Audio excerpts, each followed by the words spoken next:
Welcome back everyone to another episode of Random Number Team Generator. Today makes episode 2, which means we will be heading to Nessa and getting our second gym badge. Hopefully.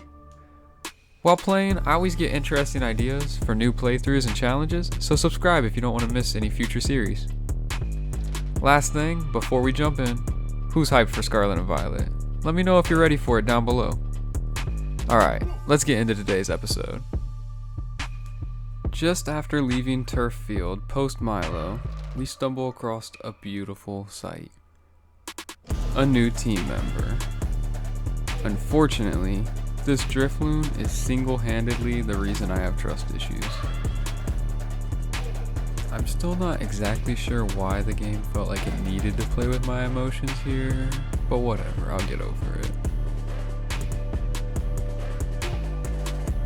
Either way, in the end, we catch our new ghost friend and name her Medusa. What's the first thing you do when you catch a new Pokemon? That's right, it's time to train. And is there a better way to train than bullying some of the worst villains in Pokemon? Maybe, but that didn't stop me from wailing on these trolls guarding the bridge. Honestly, I'm starting to realize that I'm just racist towards characters that wear pink.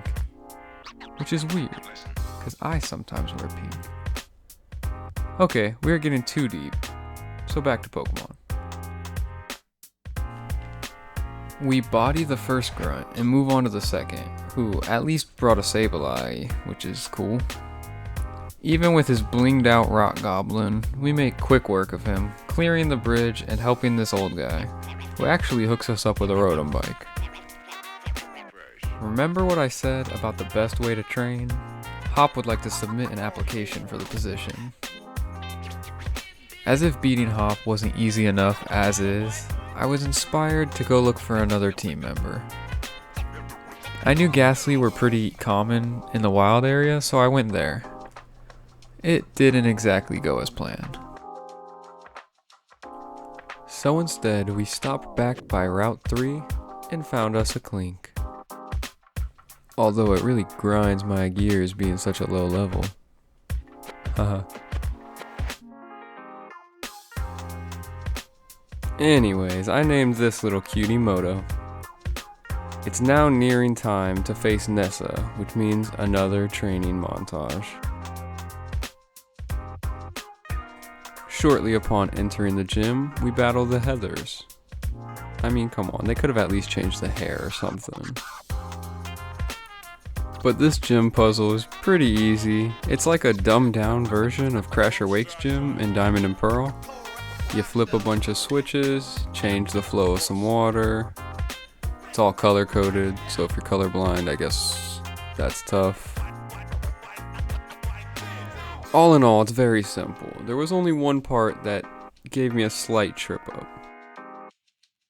There's not much else to say about this gym puzzle, so just enjoy me running around playing in the water.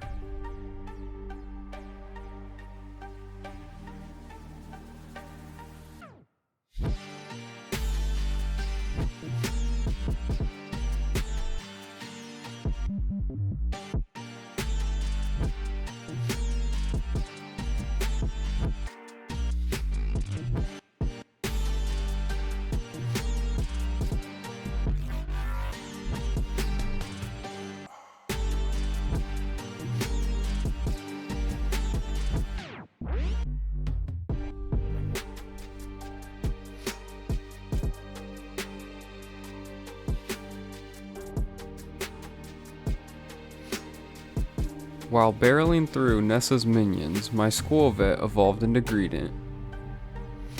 Onwards to the final battle. Okay, so in all honesty, Nessa whooped me the first time, so this was like a grudge match now. I played bad, she procced confusion, all around a bad time. This time would be different.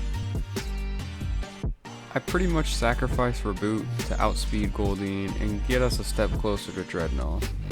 I understand his name now, because when I see him, I'm filled with dread.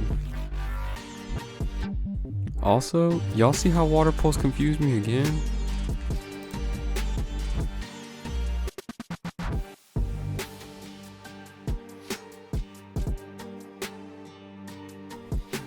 With Goldine out of the way, I switched to Medusa to take on Aracuda. This might not have been the best choice, but it's what we went with. She has a type effective move, but brute strength got me through this.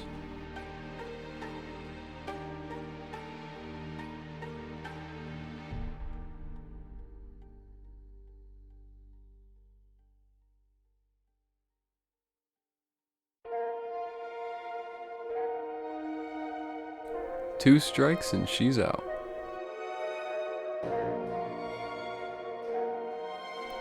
Now, everything up to this point has been child's play. Nessa's Dreadnought should have made this game M for mature audiences, because it's not for the faint of heart. Let's go. After far too long pondering what could work, I chose my newly evolved squirrel. I needed to survive 3 Dynamaxed attacks while constantly being outsped by a turtle.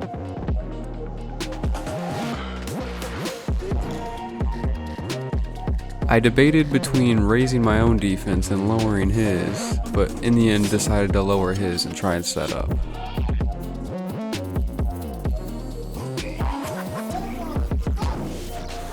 This giant turtle is a thing of nightmares for me now.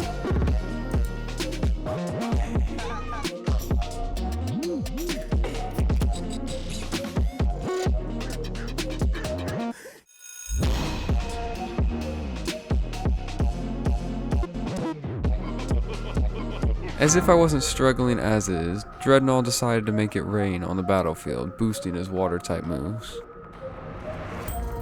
Luckily, one of the only berries I had on me, an orange berry, mixed with Cherub's cheek pouch ability, got my health right back up.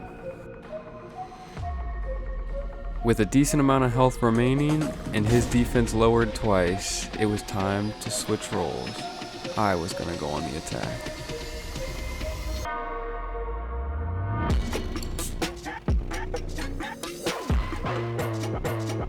Not fully understanding the extent of this squirrel's tankiness, I decided to go with Max Strike and lower this Dreadnought's speed so my next Pokemon could outspeed it. That would be unnecessary.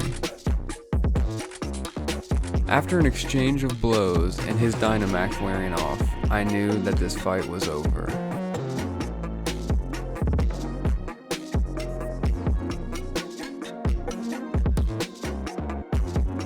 Cherub may have gone down in the end, but I still had Reboot with Quick Attack.